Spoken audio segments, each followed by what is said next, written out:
Ada baru dubbate maka mereka ada bahasa dia ada tuh. Wallahi billah. Ada aja di bisa rakyat kita tuh juru rakyat kita tadi bisa. Wakar negawat.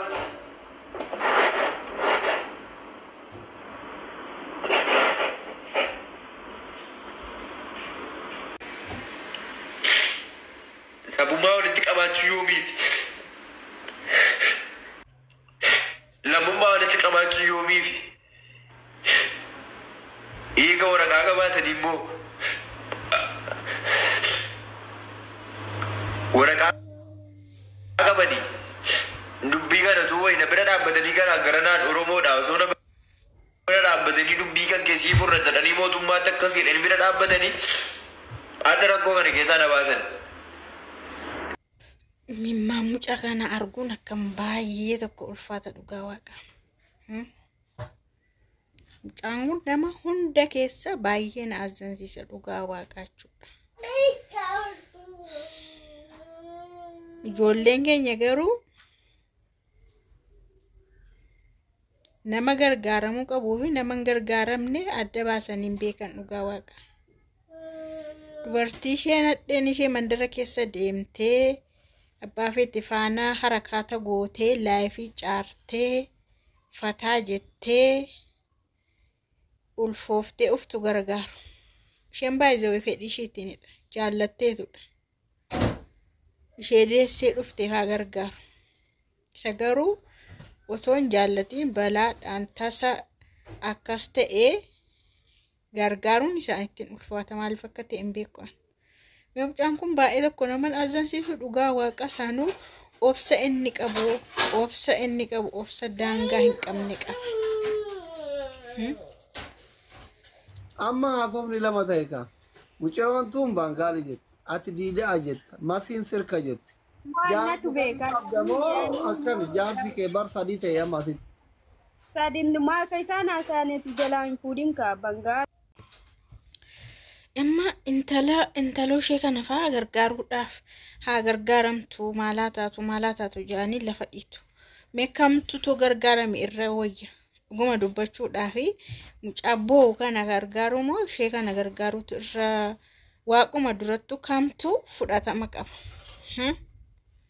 Mucaa erga gaafa balaan kun irra ga'e hospitaala keessaa bahuu dadhabee namni achi isa baasu dhabamee namoonni iqaamaa qaban har'a fa'aa yeroo boo'u kana warri iqaamaa qabdanii maaliif nan gargaartanii maaliif dhimma konaan xumurtanii akkam biyya galuufi jedha. Itti dabalataan immoo uummata gaafataa jira jechuudha. Uummata waan ittiin galu mee dhugaa waaqa nama akka kana ta'ee kan mucaa gaarii mucaa amala gaarii qabu durumaa kaasee beektu musliimonni jechuudha. Mucaan kun akka ijoollee warra kaanillee miti. Akka ijoollee warra kaanillee viidiyoo hojjeteellee nama arrabsee hin beeku. Yoo TikTok isaa ilaaltan nama yerootti makkaafa dhaqudha mucaan kun dhugaa waaqa. Yeroo baay'ee jechuudha. Garuu maal godha namni qoramu moo namuma akkasitti. Nama gadi jedhee bulu nama sodaatee bulu. Nama ajajamutu qorama yeroo baay'ee. Kanaaf mucaa kana gargaarummaa isaanii isinitti ulfaate. Warri nama gargaartan, warri sagalee namaa taatan, warri birrii namaa sassaabdanii mucaa miskiina kana gargaaruu akkamitti isinitti ulfaate, akkamitti maallaqa walitti qabuuf isinitti ulfaate, warri qaama qabdan akkamitti dhimma isaa imbaasiidhaan wal qabsiistanii xumurtanii fi waraqaa hojjechiiftanii fi akka inni galu kana gochuun akkamitti isinitti ulfaate dhugaa waaqa. Moonni waan dhiira waan ta'eef dubartiin iddoo fedhe oolte dubartoonni baay'een jechuudha. Dubartii yeroo dhuftee boossu isheen ofiishii waan feete gootee ama na dhiisee mucaanarraa ashee na dhiisee akkatti dalagadhuun dhabee biyyatti nagashaa yeroo isheen jettu qat gootaniitu birrii sassaabdu. Isa mashiin barbaaddee jaallattee dura yeroo jaallatte immoo nama arrabsaa turte ana bichaa jira jechaa turte anatu bareeda anatu dhirsa qaba jechaa turte har'a immoo yeroo isheen dhuftu ishee gargaartu. yeroo darbee ishee sana gargaaraa turtan. Amma immoo ishee kana fidattanii dhuftanii irraa baradhaa jettummoo irraa baradhaa maal meeqa irraa baratu kitaaba meeqa baratu waan umurii isaanii guutuu barataa hafu mooyyuu ammas kan biraa yoo dhufe irraa baradhaa jettu.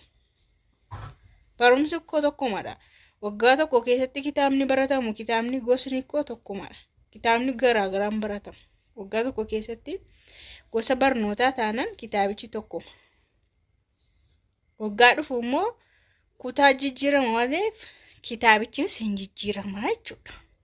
Isin ji'a ji'aan baradhaa jettu waanuma wal fakkaatu baradhaa jettu. Niitii ishee kana immoo irsuma ishiyyuu maqaasaa hin beektu. Maqaasaa hin beeku nama jedhe. Waliisaa nama hin beekne. Namummaa eenyu akka ta'e illee nama hin beekne jechuudha. Kan shimoo addadha. Hin himtu. Hin oskiti. Iccitii ishee jechuudha. Warri kaanillee dhugaa dubbatanii ebelu nama jedhan sana fidanii faana wal'aansoo qabanii yoo amanes yoo dides jechuudha. Isheen kun garuu ani maqaasaayyuu hin beeku. Maquma isaayyuu hin beeku. Garuu isa dhaabbaan mucaa koo itti. Sanummoo biyyatti yoo nagashitanii warri koo qabeenya qabu hin rakkadhu. Waggaa 5 turtee moo Dubaay keessa. Waggaa 5 qulqulluu turtee mana citaallee ijaarranneeyyuu jedhaani asliin jechuudha. Mana citaa. Amma warri sooris ergatee warri qabeenya erga qabaatanii maal naa hojjetti biyya Arabaati. Nama sakamtutu qabeenyi jiru biyya Arabaa dhaqee beeka. Hundumtuu ibin warri qabeenya qabaatanii miti warra sana ol kaasuuf kan dhaqeetu baay'eedha. Warri koo akkamitti namaa gadi ta'uu, ollaadhaa gadi ta'uu, firaa gadi ta'uu, annaqeema haadha koo kanaaf mana ijaaruu qabaa, annaqeen abbaa koo kana jijjiiruu qabaa, jireenya keenya jijjiiruun qabaa kan jedhutu caalachuudha baay'inaan. Inni kaan immoo mudannoo mataa isaatiin, rakkoo mataa isaatiin. Bakka rakkoo garaagaraa yeroo isa quunnamu inni kan akka baqaattiyyuu akka jibba akka aariitti waan isarra gahee baqa biyya baqa kan deemus jira jechuudha. Akkatti malee qabeenya jiraatee toga si gargaaruu danda'anii otoo si barsiisuu danda'anii waan hundumaa jiru deemuu jechuun zabatiidha. Zabat dhugaa waaqa mallee taanaan an mucaasa boo kana to gargaartanii baay'inatti ture.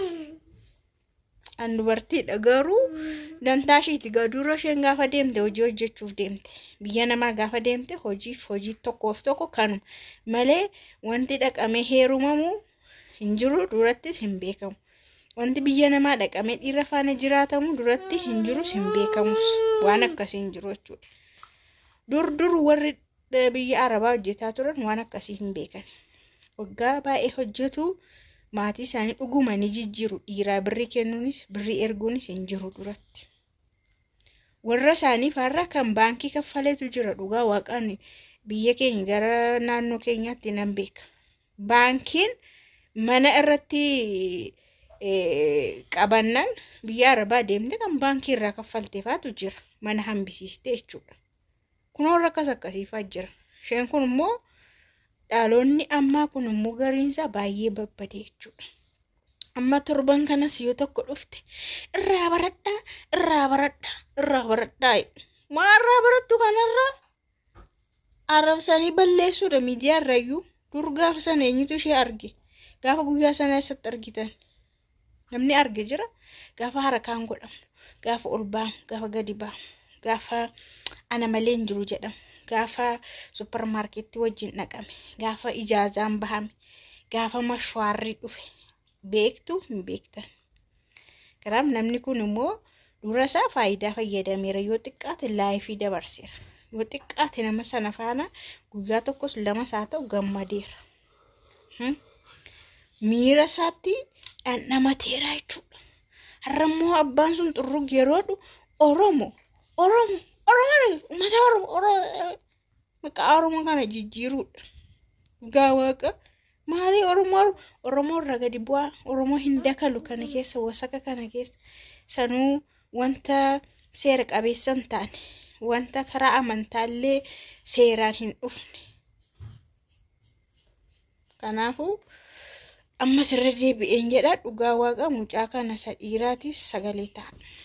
Namoonni baay'een viidiyoo sanallee sheer godhaa fi sagalee ta'aa fi ijoolleen tokko amma TikTok irratti guyyaa qabaniiruu fi guyyaatti inni gargaaramu ijoolleen tokko qabaniiruu fi warreen gurguddaan TikTok irra famasii ta'anillee akkasuma mucaa kana gara biyyaa gashan godhaa dhugaa waaqa akka dubartii boo